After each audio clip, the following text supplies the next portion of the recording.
Welcome to the deep dive.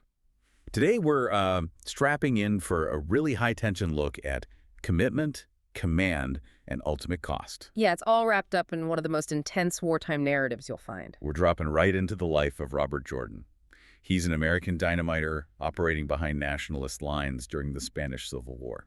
And our sources, they really force us to confront the grimmest reality of revolutionary action. Jordan's task is urgent. Destroy this strategic bridge near Segovia. It's not just military, is it? It feels Yeah. existential. Absolutely. So our mission here is to kind of extract the core insights from this pressure cooker situation. And see how high-level strategy just clashes with the brutal ground truth, betrayal, fear, love. And all within a time frame measured in hours, not days or weeks. So the ultimate takeaway we want you to think about is this. What really happens to loyalty to belief when your life expectancy is basically a countdown clock? Right. Jordan, he's this pragmatic professional, and he recognizes his life might have, traded its 70 years for merely 70 hours. That's a powerful thought. Let's try and figure out how he navigates that kind of immediate, intense pressure. Okay, so let's start with the objective itself. Jordan's goal, well, it sounds simple enough, blow the bridge. The only key road enemy reinforcements can use, right? Tanks, artillery. Exactly. The stuff they need to hit the planned Republican attack front. This offensive is supposed to be the Republicans' crucial push against the nationalists. But the really fascinating bit, for me anyway, is the leadership insight from General Goltz, the guy giving the orders. Gulls. Yeah, he's described as deeply cynical. The lamplight on his scarred, shaved scalp, it sets a mood. And he tells Jordan, merely to blow the bridge is a failure. Wow. That line just stops you. It really does. It speaks volumes about the level of distrust, the strategic pessimism kind of at the top. He doesn't trust his own side's attack plan. He's deeply skeptical they can pull it off. And the problem is all about timing. The bridge has to be blown only after the attack actually starts. Signaled by planes and aerial bombardment. Correct, because if the main attack gets canceled or even just postponed, And he's already blown the bridge. then the enemy gets warned and they have time to repair it. Total failure. So Goltz is basically saying, be ready. Act instantly, but trust nothing. Nothing except those planes. Exactly. Why does that make him a better general, maybe? Because he's focused on resource denial, strategic delay. Rather than just following the plan blindly. Right. In this kind of chaos, the best strategy is often about what you stop the enemy doing, not banking on your own side's perfection. Jordan's operating in a vacuum, really. Trusting only the sound of planes. That's the most objective signal he's got. And this professional detachment, it shapes his whole approach to survival. When he's doing the recon with Anselmo, his first guide, he's just counting guards. Yeah, always two, one at each end. Plus the millhouse nearby. Perhaps four and a corporal. Cool, analytical. He notes he's not usually worried, just often hungry. Which tells you something. His survival isn't about sentiment. It's about finding a good guide. And crucially, quickly deciding whom to trust. That need to place trust in hostile territory, that defines everything for him. Okay, so Jordan has his orders, his target. But military strategy means nothing if the people fail him. Which brings us right to the guerrilla band he has to rely on, and it's, volatile, fractured. The focus immediately goes to that tension, doesn't it, between the supposed leader, Pablo, and his partner, Pilar. Oh, yeah. Pablo is, well, he's the perfect archetype of a fallen leader. The revolution corrupted him, maybe? He's introduced as very flaccid, muy flojo, and just scared. Very much afraid to die. Anyway, historically, he was lethal. Killed more than the bubonic plague, apparently, back in the early days. But now, pure self-preservation. His loyalty is to his stuff, his comfort, specifically those horses he loves. And Samo just dismisses him, calls him another capitalist more. He's sullen, drinks too much, and he actively opposes the bridge mission. Too dangerous for him. That fear creates a power vacuum, right? Instantly filled by Pilar. She's the real authority. Moral, physical. She's large, pragmatic, described as ugly, but she commands loyalty. Fierce loyalty. And you see it the moment Pablo questions the mission's danger. The whole group just turns to Pilar. She lays down the law. I am for the bridge and against thee. Simple as that. He might have the title, but she understands revolutionary discipline. Pilar's philosophy is also fascinating. Total realist. She believes there is no such thing as safety. You can't retreat, because that means losing everything. Exactly. It's a harsh philosophy, but it justifies the risk, and it's why she gets respect while Pablo gets contempt. But isn't that a bit convenient? A philosophy for someone who maybe enjoys the fight. How does she square that risk with, the need to survive for the cause. Well, that's where Anselmo comes in again, the old guide. He's the moral counterpoint. To Pablo's selfishness and Pilar's Ah. brutal pragmatism. Precisely. Anselmo accepts killing is necessary in war, but he never stops seeing it as a grave sin. He carries that weight. And that weight influences his ideas about justice, too. He doesn't want just endless executions. No, tell us about his alternative punishment for captured fascists. He suggests making them work each day as we work in the fields so they can see what man is born to. Wow.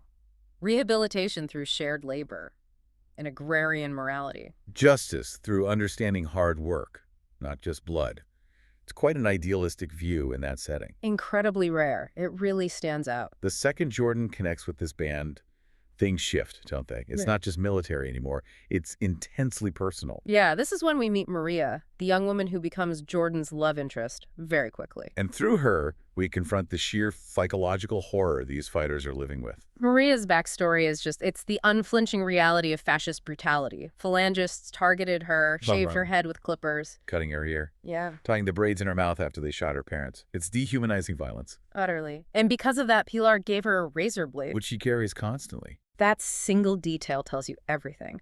She's prepared to cut her own carotid artery just below the ear if capture looks imminent again. Death is a contingency plan, preferred over facing that again. It shows the depth of the trauma. And Pilar, who gave her the blade, she understands this brutality firsthand. Which leads into her own story, right? Her history lesson about the revolution's start in her town. Yes, a brutal one. She describes executing civil guards and this mass beating of fascists with flails in the town plaza. A public spectacle.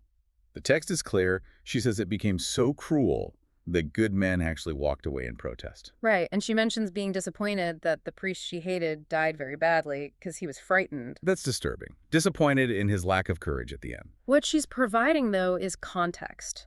The moral decay of war. The revolution wasn't clean.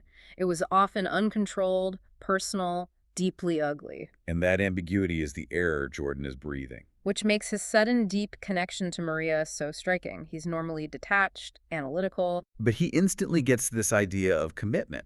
He thinks, if your life trades its 70 years for 70 hours, I have that value now. Finds life's entire meaning compressed into this tiny, dangerous window. His detachment just evaporates, replaced by a reason to fight and maybe die right now. For her. And that 70-hour timeline, it's immediately put to the test. Betrayal. The mission just spirals into crisis right before the attack. The human element fails completely. Pablo, he disappears in the night, and he steals the exploder and all the detonators. The essential tools, making the planned demolition impossible. This is the absolute failure of that necessary trust Jordan had to place. He relied on Pablo, had to, and Pablo's fear jeopardized everything. And at the same time, the stakes get hammered home by this external tragedy.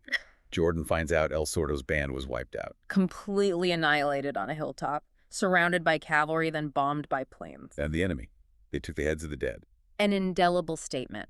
It reinforces the brutal, no-quarter reality of failure. Reminds Jordan exactly what's waiting if they're caught. War stripped bare. But then, Pablo comes back.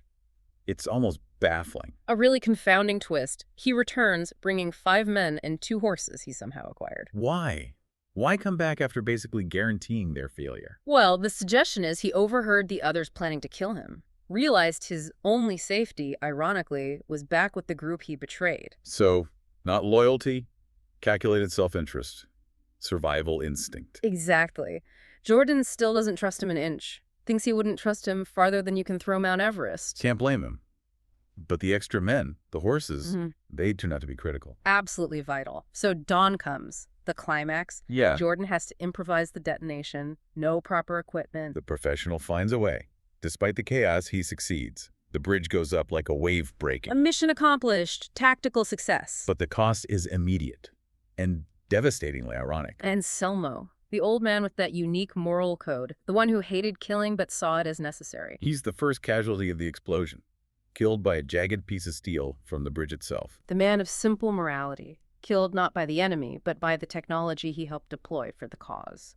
Brutal. Jordan himself is badly wounded, leg injury, but his final act is getting Maria away safely. Yes, secures her escape with Pilar and the remaining horses, tells her, as long as there is one of us, there's both of us. love finding its ultimate expression in ensuring her survival.